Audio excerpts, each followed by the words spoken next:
అతి తక్కువ ఫీజుతో MBBS పూర్తి చేసే అవకాశం. MBBS at Timor-Leste near Australia.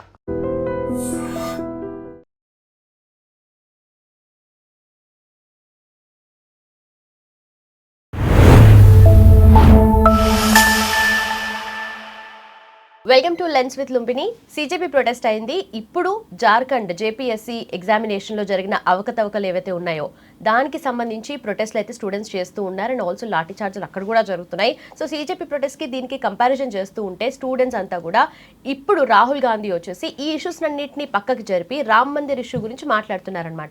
ఎందుకు సడన్ గా ఈ స్ట్రాటజిక్ షిఫ్ట్ అనేది చేస్తున్నారు? ఎలక్టోరల్ ఇష్యూస్ వదిలేసి రామ్ మందిర్ ఇష్యూ వరకు ఎందుకు వెళ్తున్నారు? అండ్ దీని గురించి క్లియర్ గా డిస్కస్ చేద్దాం. దీంట్లో ఉన్న పాలిటిక్స్ ఏంటి, అలాగే స్ట్రాటజీస్ ఏంటి అండ్ మెయిన్ రీజన్స్ ఏంటి డిస్కస్ చేద్దాం.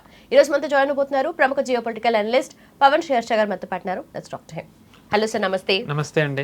సో జేపీఎస్సీలో కూడా అవకతవకలు జరిగాయి. సో దాన్ని పక్కన పెట్టేసి వేరే ఇష్యూస్ ఏవి తీసుకురావాలా అన్నట్టుగా రామ్ మందిర్ ఇష్యూని తీసుకొస్తున్నారు. ఫ్రంట్ ఫుడ్గా దీని గురించి మాట్లాడుతూ ఉన్నారనమాట రాహుల్ గాంధీ గారు. అంటే ఎందుకు ఇలా సడన్గా దీనికి షిఫ్ట్ అవ్వడం? ఎందుకంటే మధ్యలో ఒకసారి మాట్లాడారు, మళ్ళీ ఇప్పుడు తీసుకొచ్చారు. అండ్ మధ్యలో ఏమైపోయింది మరి? అంటే ఒక రకంగా చెప్పాలంటే రాహుల్ గాంధీ జార్ఖండ్లో జరిగిన దాంతో ఆయనకైనా సెల్ఫ్ గోల్ చేసుకున్నారు. ఎందుకంటే వీళ్ళు రాహుల్ గాంధీ పార్లమెంట్ స్టార్ట్ అయినప్పటి నుంచి వాళ్ళు అంటుంది మనం చూస్తున్నాం. పెలెట్ గన్ ఎందుకు వాడారు, స్టూడెంట్స్ని ఎందుకు కొట్టారు, లాఠీ చార్జ్ ఎందుకు చేశారు, ఎక్సెట్రా ఎక్సెట్రా అన్ని మాట్లాడారు. బట్ అక్కడ టు బి ఆనెస్ట్ మనం ఒక్కటి ఈ రెండు ప్రొటెస్ట్లని కంపేర్ చేయొచ్చు, కానీ ప్రొటెస్ట్లో పార్టిసిపేట్ చేసిన వాళ్ళు ఇద్దరు వేరు. ఇప్పుడు మీరు జార్ఖండ్లో చూసుకుంటే దేవర్ ఓన్లీ స్టూడెంట్స్ అండ్ సిజేపీ దాంట్లో స్టూడెంట్స్ కాదు. ఎందుకంటే మనం జార్ఖండ్లో చూసుకుంటే వాళ్ళు ఏ పొలిటికల్ పార్టీని కూడా వాళ్ళు రానివ్వలేదు, ఇంక్లూడింగ్ బీజేపీ. ఎవ్వరూ వద్దని అనేసారు. కానీ మీరు కనుక సిజేపీ ప్రొటెస్ట్లో చూసుకున్నట్టయితే కాంగ్రెస్ వాళ్ళు వచ్చారు, సరే ఆప్ వాళ్ళే ఇది మొత్తం బ్రెయిన్ మనకు తెలిసిందే. Almost every political party except Congress అందరూ అసోసియేట్ అయ్యారు సిజేపీతో.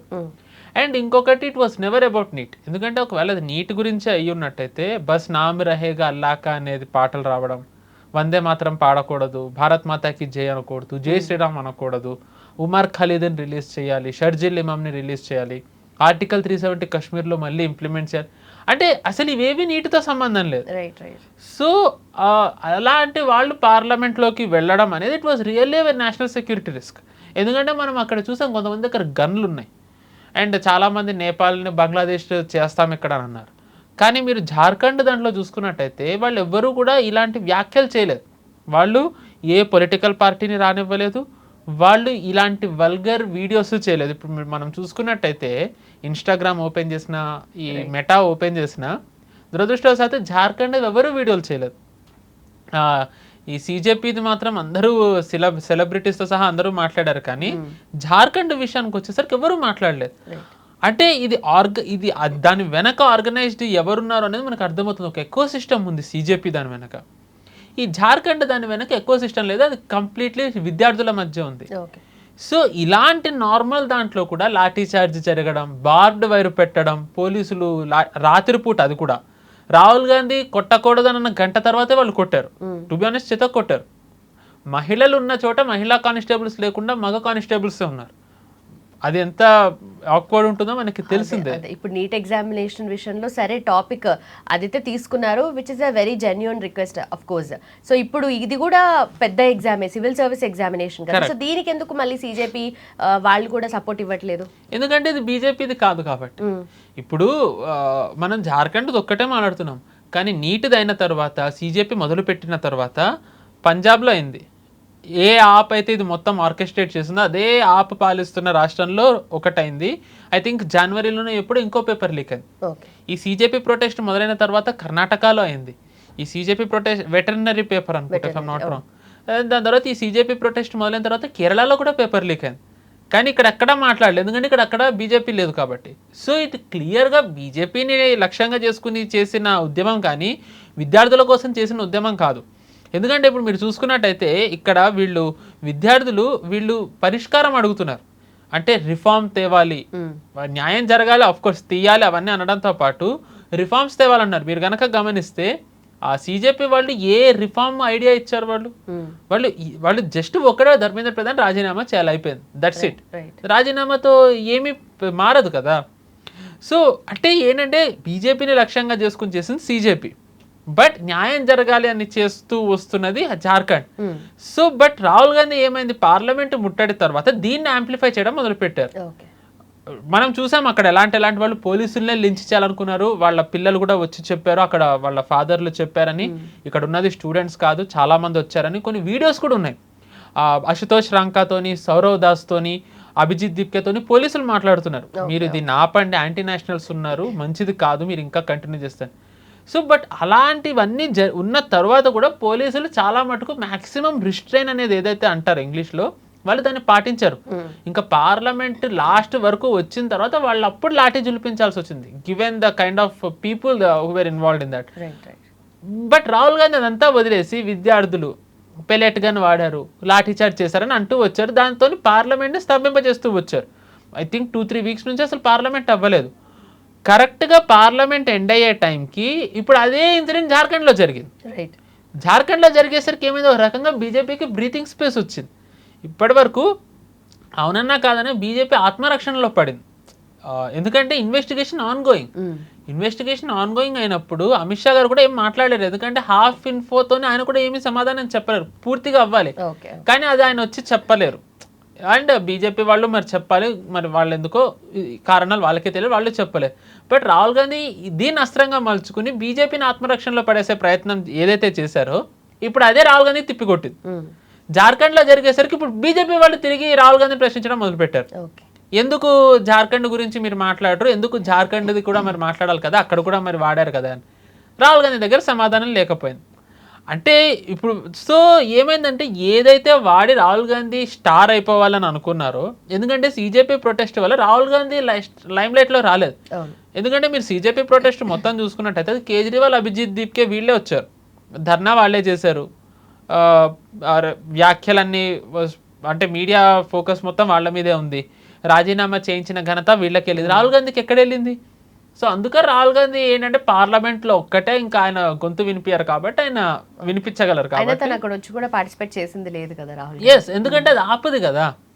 ఇప్పుడు ఆపు దాంట్లో ఎలా వచ్చి రాహుల్ గాంధీ పార్టిసిపేట్ చేస్తారు? అందుకే ఆ పార్లమెంటు ముట్టడి రోజున ఆపుకి మొత్తం లైమ్లైట్ వెళ్ళిపోతుందని అమిత్ షా మోదీ గారి ఇంటి ముందరికి వెళ్ళి కూర్చున్నారు రాహుల్ గాంధీ. మోదీ గారి ఇంటి ముందరికి వెళ్ళి కూర్చోవడానికి కారణం ఏంటంటే కేజ్రీవాల్కి లైమ్లైట్ వెళ్ళిపోతుందని. సో వీళ్ళకి ఈ కైండ్ ఆఫ్ వాళ్ళకి కాంపిటీషన్ ఉందన్నమాట. సో అంటే ఎవరు మోదీ గారిని ఇరికించారు అనే పేరు రావాలని. సో రాహుల్ గాంధీ పార్లమెంట్లో ఇప్పటి వరకు ఆయన ఏదైతే ఫ్రంట్ ఫుట్లో వచ్చి బీజేపీని డిఫెన్సింగ్ మోడ్లో పెట్టారో, డిఫెన్సివ్లో, ఇప్పుడు అది రివర్స్ అయింది. బీజేపీ అటాకింగ్ మోడ్లోకి వెళ్ళింది, రాహుల్ గాంధీ డిఫెన్సివ్ మోడ్లోకి వెళ్ళారు. సో గోల్ పోస్ట్ మార్చాలి, అందుకని రామ్ మందిర్ తెర మీదకి వచ్చింది.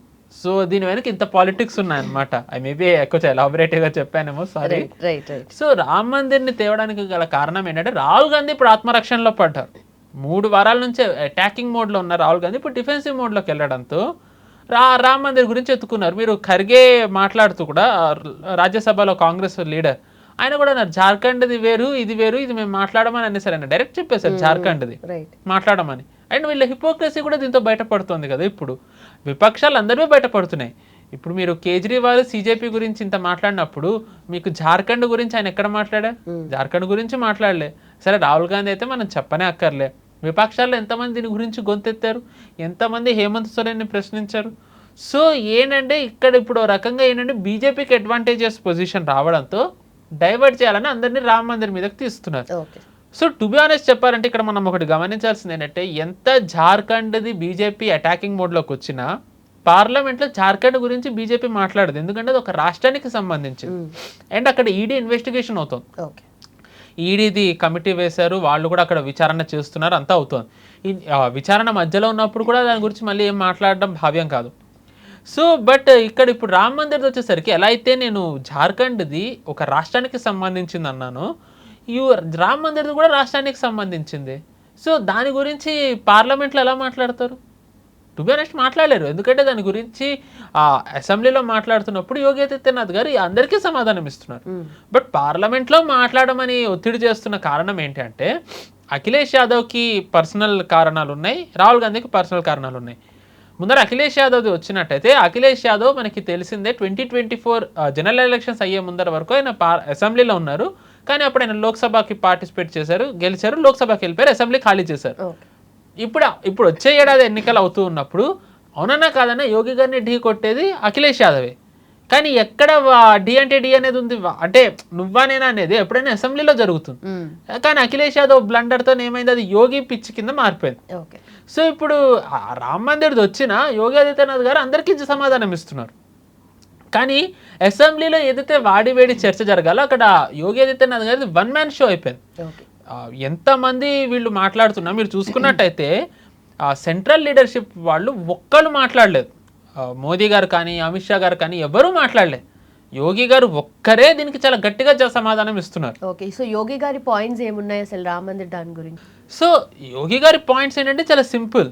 రామ్ మందిర్ది ఏదైతే ఆ చందాది జరిగిందో అది జరిగింది, అది ఆయన ఒప్పుకున్నారు, కమిటీ వేశారు, అరెస్టులు చేశారు. బట్ ఎంతైతే వీళ్ళు చెప్పారో దొంగతనం జరిగిందని అంత జరగలేదని కమిటీ చెప్పింది.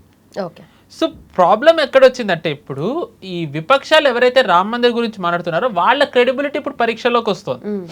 ఏ అఖిలేష్ యాదవ్ అయితే రామ్ మందిర్ గురించి మాట్లాడుతున్నారో ఆయన నాన్నగారే కరసేవకుల్ని కాల్పించిన చరిత్ర ఉంది, మళ్ళీ కాల్పిస్తానన్నది ఉంది. వాళ్ళ బాబాయ్ ఇప్పుడు ఎవరైతే పార్లమెంట్లో ఉన్నారో రాముడు ఇల్లీగల్గా ఉంటున్నాడో ఆ ప్లేస్లో అన్నారు. సరే అఖిలేష్ యాదవ్ది చెప్పనే అక్కర్లే, ఆయన బాబ్రీ మసీద్ కట్టించాలి అది ఇది అని ఎన్నన్నారో మనం చూసాం. సో ఏంటంటే అండ్ సమాజ్వాదీ పార్టీ క్రెడిబిలిటీ ఇది. అండ్ దాని తర్వాత కాంగ్రెస్ క్రెడిబిలిటీ చెప్పనే అక్కర్లే, రాముడు లేడని కోర్టులో వాదించింది ఈ పార్టీ. విచిత్రం ఏంటంటే ఏ రాముడైతే లేడు అని కాంగ్రెస్ వాదించిందో వాళ్ళు సెల్ఫ్ డిఫెన్స్లోకి వచ్చేసరికి వాళ్ళని వాళ్ళు కాపాడుకోవడానికి అదే రాముడిని ఇప్పుడు వీళ్ళు దేహి అని శరణు పెట్టుకుని రాముడి సాయంతో వీళ్ళు బతికి బయటపడాలనుకుంటున్నారు పార్లమెంట్లో. ఐరనీ ఏంటంటే so now coming to Congress, Rahul Gandhi ఇప్పుడు ఎలా అయితే నేను అఖిలేష్ యాదవ్కి పార్లమెంటే ఒక సభ అంటే మాట్లాడడానికి, అడ్రస్ చేయడానికి, నరేటివ్ సెట్ చేయడానికి పార్లమెంట్ ఎలాగా ఒక వేదికో రాహుల్ గాంధీ కూడా అదే వేదిక. ఎందుకంటే అట్లీస్ట్ అఖిలేష్ యాదవ్ పార్టీ కన్నా కొంతమంది సభ్యులు ఉన్నారు, ఐ థింక్ 100 ఎంతమందో. రాహుల్ గాంధీకి లేరు, కాంగ్రెస్కి లేరు అక్కడ. సో ఇప్పుడు ఎన్నికలకి వెళ్ళేసరికి కాంగ్రెస్ మాట్లాడింది అని చెప్పి ఎక్కడ తెలుస్తుంది, తెలీదు. సో అందుకని రాహుల్ గాంధీ కూడా ఏంటంటే మాట్లాడాలి, రామ్ మందిర్ గురించి మాట్లాడాలి అంటున్నారు. Number 1 reason. నెంబర్ 2 ఏంటంటే ఇప్పుడు వీళ్ళిద్దరికి మధ్య కాంపిటీషన్ ఉంది. నేను ఇందాక చెప్పాను సిజేపీది కేజ్రీవాల్కి అండ్ రాహుల్ గాంధీకి ఎలా అయితే నడిచిందో ఇప్పుడు రామ్ మందిర్ విషయానికి వచ్చేసరికి ఎవరు ఎక్కువ వీళ్ళని కార్నర్ చేశారు అనేది క్రెడిట్ కనుక ఇప్పుడు కాంగ్రెస్కి వచ్చినట్టయితే సీట్ల పంపకానికి వచ్చేసరికి వీళ్ళది ఒక రకంగా వీళ్ళ డిమాండ్ ఎక్కువ ఉంటుంది. సో అందుకని కాంగ్రెస్ పోరాడుతుంది. అండ్ కాంగ్రెసే మాట్లాడితే గనక వాళ్ళ క్రెడిట్ వెళ్ళిపోతే అఖిలేష్ యాదవ్ సమాజ్వాదీ పార్టీకి దెబ్బ తగులుతుంది కాబట్టి అఖిలేష్ యాదవ్ మాట్లాడుతున్నారు. ఏదైతే వీళ్ళు రామ్ మందిర్ గురించి మాట్లాడుతున్నారో దాంట్లో వీళ్ళకి భక్తి కంటే కూడా కేవలం రాజకీయం మాత్రమే ఉంది. అండ్ ఇది జనాలకు కూడా తెలుసు. అందుకే మీరు చూసుకుంటే రామ్ మందిర్ విషయంలో విపక్షాల నుంచి బాగా వస్తుంది కానీ ఉత్తరప్రదేశ్లో స్థానికుల నుంచి లేదు. ఎందుకంటే అక్కడ ఆ పార్టీ వాళ్ళందరికీ క్లియర్గా తెలుసు, పార్టీ ఇన్ ది సెన్స్ స్థానికులకు అక్కడ ఏం జరిగింది, అభివృద్ధి ఎంత జరిగింది, ఆ పార్టీ చరిత్ర ఏంటి అనేవి అందరికీ తెలుసు. సో ఇవన్నీ తెలిసినా సరే వాళ్ళు రామ్ మందిర్దే ఎత్తుకున్నారు అంటే విపక్షాలు ఎంత వీక్ పొజిషన్లో ఉన్నాయో ఇది ఒక ఉదాహరణ. ఎందుకంటే వచ్చే ఏడాది యూపీ ఎన్నికలు అనేది చాలా ముఖ్యం. ఎందుకంటే మన దేశ రాజకీయాల్లో అంటారు కేంద్రంలో గెలవాలి అంటే దానికి మార్గం యూపీ నుంచే ఉంటుందని. ఎందుకంటే given the number of seats UP has around 80. So ఇప్పుడు ఏమవుతుందంటే ఇప్పుడు ఫర్ ఎగ్జాంపుల్ వచ్చే ఏడాది ఎన్నికలు అయినప్పుడు బీజేపీని మనం 17లో బీజేపీ గెలిచిన తర్వాత యోగి ఆదిత్యనాథ్ గారు ముఖ్యమంత్రి అయిన తర్వాత 22 ఎన్నికలకి వెళ్ళేసరికి బీజేపీ హిందుత్వ ప్లాంక్ మీద వెళ్ళలేదు. అసలు హిందుత్వ మాట్లాడలే. అక్కడ అభివృద్ధి ఎంత జరిగింది 5 ఏళ్లలో, ఎక్స్ప్రెస్ వేలు ఎంత వచ్చాయి, ఉద్యోగాలు ఎంత వచ్చాయి, వలస వెళ్ళిన వాళ్ళు తిరిగి ఎంత వచ్చారు, స్టాండర్డ్ ఆఫ్ లివింగ్ ఎంత మారింది, ఈ అభివృద్ధి దాని మీదే వీళ్ళు వెళ్ళారు. అండ్ దాని మీద వెళ్తేనే అసలు మామూలుగా ఉత్తరప్రదేశ్లో తిరిగి అధికారంలోకి వచ్చిన దాఖలాలు లేవు. వెంటనే యోగి ఆదిత్యనాథ్ గారు రాగలిగారు. సో 5 ఏళ్లలోనే ఆయనకు అంత మంచి పేరు వస్తే ఇంకా 10 ఏళ్లలో ఆయన ఇంకెంత చేసి ఉండాలి. సో అభివృద్ధి దాని మీద లేకపోతే మహిళల భద్రత దాని మీద వెళ్ళినట్టయితే బీజేపీని ఓడించడం ఇంపాసిబుల్. సో ఎలాగ బీజేపీని కార్నర్ చేయాలి, ఏదైతే హిందుత్వాది బీజేపీ ఎత్తుకుందో, బీజేపీ నినాదం ఉందో ఆ హిందుత్వాలో గనక చీలిక తెచ్చినట్టయితే బీజేపీని కట్టడి చేయొచ్చు. అవునన్నా కాదన్నా 2024 ఎన్నికల్లో కులం కార్డ్ అనేది గట్టిగా పనిచేసింది. మనం చూసాం దాని ఫలితమే బీజేపీకి 240 సీట్లు వచ్చాయి. 14లో 72 సీట్లు గెలిచారు 80కి, ఆ తర్వాత 61, 62 గెలిచారు. కానీ దాని నుంచి 33కి పడిపోయారు యూపీలో. ఎందుకంటే కులంది పనిచేసేది. సో అప్పుడే కులంది పనిచేస్తే ఇప్పుడు మళ్ళీ పనిచేయకపోతుందా అనే ఒక ఆశతోని వీళ్ళు ఈ రామ్ మందిర్ ఎత్తుకున్నారు. సో అంటే దీని వెనక ఏంటంటే it is not about faith, it is not about doing justice to Ram Mandir, there is nothing like that. ఇదేంటంటే ప్యూర్లీ బీజేపీని కట్టడి చెయ్యాలి అంటే గనక, అంటే కేంద్రంలో తర్వాత బీజేపీ రాకూడదు అంటే యూపీలో బీజేపీని ఆపాలి. ఎందుకంటే అవునన్నా కాదన్నా మోదీ గారు దిగితే అందరూ అనుకునేది నెక్స్ట్ ఆ ప్లేస్లో కూర్చునేది యోగి గారైనా అందరికీ ఉంది. అఫ్ కోర్స్ అది అవుతుందా లేదా అనేది మళ్ళీ మనకు తెలియదు. బట్ వారసుడు ఆయనే అని చెప్పి అందరూ అనుకుంటారు. సో బట్ ఆల్రెడీ ఆయన 3వ సారి కూడా గెలిస్తే ఆయన విక్టరీ సీల్డ్. సో అది జరగకూడదు అంటే ఆయనకు ఒక సెట్ బ్యాక్ రావాలి. ఆ సెట్ బ్యాక్ ఇప్పుడు అభివృద్ధి దాంట్లో వెళ్తే ఇంపాసిబుల్. ఎందుకంటే సమాజ్వాదీ పార్టీది చూసారు జనాలు పాలన.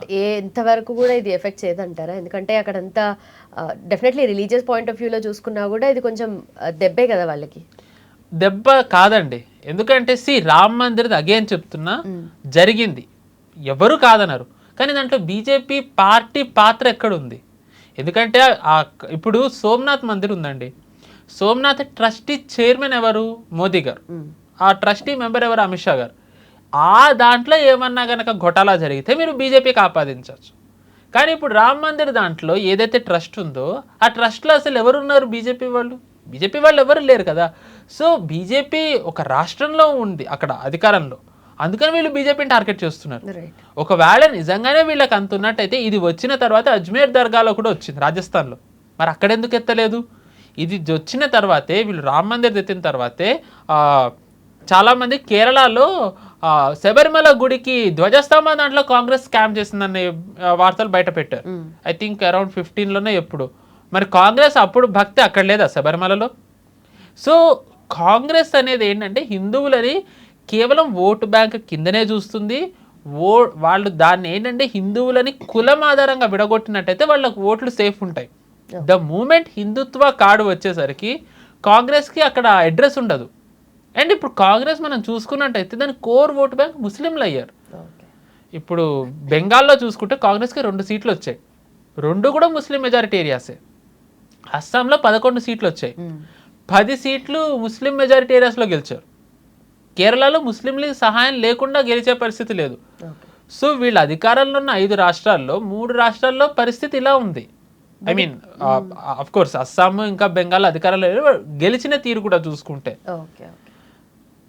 అండ్ నెక్స్ట్ ఎలక్షన్ కి చూసుకున్నా కూడా మీరు ఎంత కాదన్నా హిందుత్వ కార్డు ఇప్పుడు బీజేపీ ప్లే చేయకుండానే నెక్స్ట్ ఎలక్షన్ లో గెలిచే అవకాశాలు కనిపిస్తున్నాయి అంటారు. ఎందుకంటే మీరు అన్నట్టుగా లాస్ట్ టైం డెవలప్మెంట్ యాంగిల్లో వెళ్ళారని అంటున్నారు. బట్ ఎంత కాదనుకున్నా అందరికీ తెలిసిన విషయమే అది.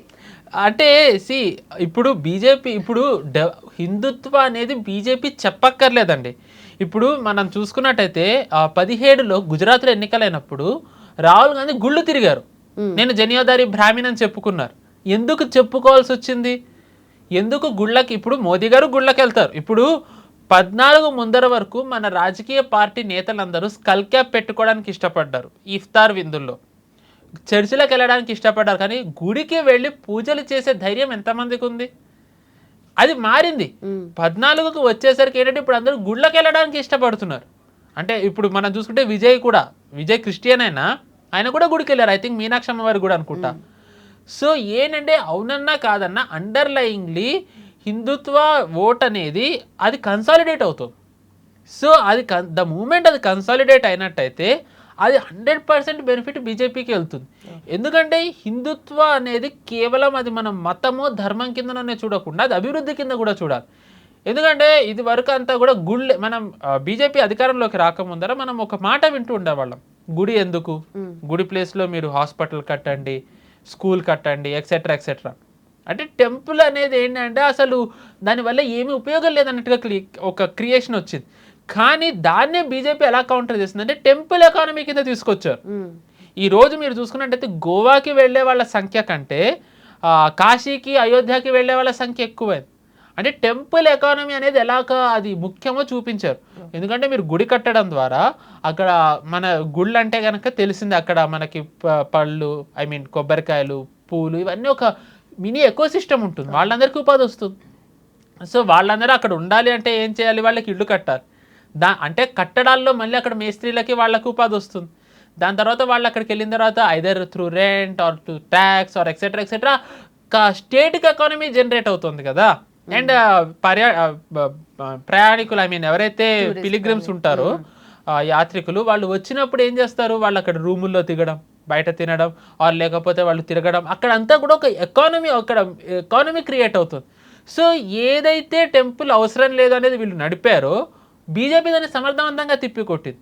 ఆ తిప్పికొట్టడంలో ఏమైంది, ఈరోజు గుడి ఎకానమీలు పెరిగాయి. గోవా కంటే కూడా ఈరోజు కాశీకి వెళ్ళడం ఎక్కువైంది. అంటే అది మన మైండ్ సెట్లో హిందువులది ఎంత మారిందో చూడండి. సో ద మూమెంట్ ఇది అవుతూ ఉండే కొద్దీ కాంగ్రెస్కే కాకుండా విపక్షాలన్నిటికీ కూడా అది ఒక వాళ్ళకి ప్రాబ్లమే. ఎందుకంటే మీరు బెంగాల్ చూసుకున్నట్టయితే మనకి అస్సాంలో దేశంలో అత్యధిక ముస్లిం జనాభా ఉన్నది Assam. I think around 30 to 40%. దాని తర్వాత బెంగాల్ వస్తుంది. కానీ అలాంటి అస్సాంలో 90 సీట్లు బీజేపీ గెలిచింది 126లో. 294 సీట్లున్న బెంగాల్లో 200కి పైచిలుకు సీట్లు బీజేపీ గెలిచింది. అంటే హిందూ ఓట్స్ అనేవి ఎంత మ్యాసివ్గా కన్సాలిడేట్ అవుతున్నాయో మీరు చూడండి. సో అఫ్కోర్స్ సౌత్లో పరిస్థితి వేరు, I will not disagree. But నార్త్కి వచ్చేసరికి ఏమైందంటే పరిస్థితి మారుతోంది. ఇప్పుడు మనం చూసుకుంటే కనుక 24 ఎన్నికల తర్వాత నుంచి హిందుత్వ అనేది చెప్పకుండానే దాన్ని అభివృద్ధి కింద చూపించడం మొదలుపెట్టింది బీజేపీ. ఎక్కడ కూడా వాళ్ళు హిందుత్వం అంటే గుడి కట్టడం అని కాకుండా అది వాళ్ళకు ఉపాధి, అభివృద్ధిలో భాగం, దేశ అభివృద్ధిలో భాగం కింద చూపిస్తుండడంతో దాని గురించి సపరేట్గా చెప్పక్కర్లేదు. దాని గురించి ప్రత్యేకంగా చెప్పాల్సిన అవసరం లేకుండా అండర్లైన్ కరెంట్ కింద వెళ్తాం. ఇప్పుడు మోదీ గారు ఎక్కడికైనా గుడికి వెళ్తే అది నార్మల్ న్యూస్, కానీ రాహుల్ గాంధీ గుడికి వెళ్తే ఎందుకు అది వార్త అవుతాం? ఎందుకంటే రాహుల్ గాంధీ భక్తి ఎటు ఉంటుందో అందరికీ తెలుసు, మోదీ గారి భక్తి ఎటు ఉంటుందో అందరికీ తెలుసు. సో ప్రాబ్లం ఏమైందంటే ఈ ఏదైతే స్ట్రాంగ్ హిందుత్వ ఓట్ బ్యాంక్ అనేది క్రియేట్ అయిందో ఈ 12 ఏళ్లలో, దాన్ని విపక్షాలు ఛేదించలేకపోతున్నాయి. So when you can't defeat them, just burn them. అంటే ఏదో సినిమా అంటారు, నాకు దక్కని ఎవరికి దక్కనివ్వను. సో వీళ్ళు ఓడించలేకపోవడంతో ఏం చేశారు, వీళ్ళు ఇప్పుడు రోడ్ల మీద అరాచక మూకలకి వాళ్ళ సహాయంతో ప్రభుత్వాన్ని కూలగొట్టాలనుకుంటున్నారు. మన కేజ్రీవాల్ డైరెక్ట్ అన్నారు, మోదీజీకు ఠోక్నేకెళ్ళి ఆయతే అని. టు బి ఆనెస్ట్ అంటే ఏంటి, ఏవైతే మన దేశంలోని విపక్షాలు డీప్ స్టేట్తో కలిసి వీళ్ళు పనిచేస్తారో వాళ్ళు క్లియర్గా డీప్ స్టేట్ ఒప్పుకుంది, విపక్షాలు ఒప్పుకున్నాయి. వాళ్ళు సమర్థులు కాదు. మన దేశంలోని రాజకీయ పార్టీలకి ఆ సమర్థత లేదు మోదీ గారిని ఓడించేది. సో మోదీ గారిని ఓడించాలంటే ఆ పొలిటికల్ పార్టీస్ సాధ్యపడినప్పుడు వాళ్ళు ఎవరితోని వాడాలి, సివిల్ సొసైటీని రెచ్చగొట్టాలి. మీరు ఫస్ట్ సిఏఏ చేశారు, దాంతో ఏమైంది, ముస్లిం దాని మీద చేశారు. దాని తర్వాత సో కాల్డ్ ఖలిస్తానీ ప్రొటెస్ట్ని వీళ్ళు ఫార్మర్స్ ప్రొటెస్ట్గా మార్చేశారు. దాని తర్వాత ఈ so called NEET protest students ప్రొటెస్ట్గా మార్చేశారు. అంటే మీరు ప్రతిదీ ఎంత సెన్సిటివో చూడండి. మన దేశంలో రైతులదే అంశం అనేసరికి అది ఎంత సెన్సిటివో తెలుసు. దాంట్లో చాలా చిన్న తేడా వచ్చినా ఆ అధికారం ఎలా మారిపోతుందో కూడా మనకి తెలుసు. ఇంకా విద్యార్థులదే మనం చెప్పనే అక్కర్లే. సో ఏంటంటే మన సొసైటీలో ఉన్న వీక్ లింక్స్ని వీళ్ళు వాడుకుంటున్నారు. విపక్షాలు ఏంటంటే ఎలక్టోరల్లీ బీజేపీని మోదీ గారిని ఓడించలేకపోవడంతో వాళ్ళు స్ట్రీట్ పవర్ కిందన వీళ్ళు వాడాలనుకుంటున్నారు. యోగేంద్ర యాదవ్ ఎవరైతే రాహుల్ గాంధీకి అడ్వైజరో, యోగేంద్ర యాదవ్ క్లియర్గా అన్నాడు సిజేపీ ప్రొటెస్ట్ అవుతున్నప్పుడు, ఇక్కడ నుంచి రిజల్ట్ అనేది పార్లమెంట్లో కాదు స్ట్రీట్ పవర్ ద్వారానే తెలుస్తుంది, సంథింగ్ లైక్ దట్, ఇలాగే అన్నాడు. సో అంటే క్లియర్గా ఇది ఏంటంటే సిజేపీ అనేది ఒక రకంగా లాస్ట్ కానే కాదు, మనం ఇంకా ఇవి చూస్తుంటాం నెక్స్ట్ ఏమొస్తాయి. సో ప్రాబ్లం ఏంటంటే ఇప్పుడు దీన్ని స్టడీ చేయడం మొదలు పెట్టాలి. ఎందుకంటే ఫస్ట్ ముస్లిమ్స్ అయింది, తర్వాత ఫార్మర్స్ పేరుతో జరిగింది, తర్వాత విద్యార్థులు అయ్యారు. ప్రతి చోట కూడా వాళ్ళు ఫెయిల్ అవుతూనే వచ్చారు. సో నెక్స్ట్ ఇంకా ఏం వీక్లింగ్ ఉంది, మహిళలా, లేకపోతే ఉద్యోగులా, లేకపోతే ఇంకా ఎవరు? ఇది గనక స్టడీ చేస్తే ఇప్పుడు ఏదైతే ప్రాబ్లం ఈ మూడిట్లలో క్రియేట్ అయిందో దాన్ని అవర్ట్ చేయడంలో ఒకంత బీజేపీకి ఏమంటారు బ్రీతింగ్ స్పేస్ దొరికే టైం ఉంటుంది. Before they react BJP can counter. I hope they will do that. Okay. So వీటన్నిటికి తోడు ఇప్పుడు ఎఫ్సిఆర్ఏ కానీ డీలిమిటేషన్ విషయంలో రాహుల్ గాంధీ స్టాండ్ ఎలా ఉండబోతుంది అండ్ ఏం కౌంటర్ పాయింట్స్ అతని దగ్గర ఉన్నాయంటారు? అసలు లేవు. ఎందుకంటే నేను ఫస్ట్ నుంచి చెప్తున్నా, ద మూమెంట్ డీలిమిటేషన్ హ్యాపెన్స్, కాంగ్రెస్ది అంటే బీజేపీ విక్టరీ సీల్డ్ 2040-47 వరకు అధికారం నుంచి బీజేపీని ఎవరూ తప్పించలేరు. సో అందుకే డీలిమిట్ ఈ పార్లమెంట్ సెషన్లో నేను ఫస్ట్ నుంచి అంటున్నా డీలిమిటేషన్ వస్తుంది, FCRA వస్తుంది. సో డీలిమిటేషన్ ద మూమెంట్ అది జరిగితే 543 సీట్స్కి 2024లో కాంగ్రెస్కి అభ్యర్థులు లేరు. 860 సీట్స్కి ఎక్కడి నుంచి తెస్తారు? అండ్ ఏవైతే అత్యధిక సీట్లు ఉన్న రాష్ట్రాలు ఉన్నాయో ఇప్పుడు మెజారిటీ బీజేపీ వైపు ఉన్నాయి. ఉత్తరప్రదేశ్ ఆల్రెడీ వచ్చేసింది, లాస్ట్ టైం బెంగాల్ అది సార్ బెంగాల్ వచ్చింది, మహారాష్ట్ర ఇంకా స్ట్రాంగ్ అయింది, బీహార్ ఒక ఇంత స్ట్రాంగ్ అయింది, డోంట్ నో మరి ఎలక్టోరల్లీ తెలియాలి అది. సో మెజారిటీ చోట్ల ఏమవుతుందంటే బీజేపీకి అది అడ్వాంటేజ్ అవుతుంది. కాంగ్రెస్కి అడ్వాంటేజ్ ఏమవుతుందంటే కాంగ్రెస్ అని ఎవరైతే కూటమి కట్టారో వాళ్ళకి మాత్రమే వాళ్ళ ఓటు బ్యాంక్ కాంగ్రెస్ తీసుకోగలుగుతాం. ఇప్పుడు మీరు చూసుకుంటే బెంగాల్లో గెలిచిన సీట్లు ఏవైతే ఉన్నాయో బీజేపీ నుంచి చీల్చి తీసుకోలే, అది కాంగ్రెస్ టీఎంసీ నుంచి చీల్చి తీసుకున్నది. సేమ్ ఇన్ అస్సాం, అక్కడ రీజనల్ పార్టీది. సో కాంగ్రెస్ ఓట్ షేర్లో మార్పు ఉంటుంది కానీ బీజేపీ ఓట్ షేర్లో మార్పు ఉండదు. సో బీజేపీని ఓడించడం అసాధ్యం ఇంకా డీలిమిటేషన్ జరిగితే. అందుకే డీలిమిటేషన్ వీళ్ళు వ్యతిరేకిస్తున్నారు. అండ్ FCRA అనేది ఐ థింక్ నేను చాలాసార్లు చెప్పాను ఇక్కడ, ద మూమెంట్ దట్ హ్యాపెన్స్ మన దేశ ఆర్థిక వ్యవస్థ కానివ్వండి, అభివృద్ధి కానివ్వండి, అది ఇంకా పీక్కి వెళ్తుంది. అండ్ ఏదైతే ఇక్కడ యాంటీ నేషనల్ యాక్టివిటీస్ కన్వర్షన్స్ ఉన్నాయో వాటికి చాలా టైటన్ చేసే అవకాశం ఉంటుంది. అండ్ అది జరిగినట్టయితే డీప్ స్టేట్ యాక్టివిటీస్ ఏవైతే ఉన్నాయో అవి ఇంకా వర్కౌట్ అవ్వవు. సో భారత్ ఏదైతే గ్రోత్ ఉందో ఆ గ్రోత్ని ఇంకా ఆపడం అసాధ్యం అయిపోతుంది. సో అందుకే వీళ్ళు FCRAని ఆపించాలని చెప్పి శతవిధాలా ప్రయత్నిస్తున్నారు. బట్ గివెన్ బీజేపీ సిచ్యువేషన్, వాళ్ళకి డిఎంకే సాయం కావాలి, వేరే వేరే పార్టీ వాళ్ళ సాయం కావాలి కాబట్టి FCRAని జేపీసీకి పంపారు. సో మేబీ వక్ఫ్లో లాగానే జేపీసీకి పంపి జేపీసీ నుంచి వాళ్ళు పాస్ చేయొచ్చు. దాని అర్థం ఇప్పుడు జేపీసీలో వెళ్ళిందంటే దాని అర్థం అది బ్యాక్ బర్నర్ వెళ్ళిందని కాదు, టైం బీయింగ్కి స్ట్రాటజిక్ రిస్ట్రెయింట్. ఎందుకంటే వాళ్ళకి ఇప్పుడు డీలిమిటేషన్ ముఖ్యం. అందుకనే వాళ్ళు, ఎందుకంటే ఇన్ని పార్టీలని వీళ్ళు కూడగట్టింది డీలిమిటేషన్ కోసం. ఇంకా డిలే అయితే పరిస్థితులు ఎలా మారుతాయో తెలియదు. సో అందుకే వాళ్ళు ఎలా అయినా సరే ఈ సెషన్లో పాస్ చేయాలనుకుంటున్నారు. ఇంకా 2 days ఉంది, we'll have to wait and see. Right sir, thank you so much. Thank you, నమస్తే.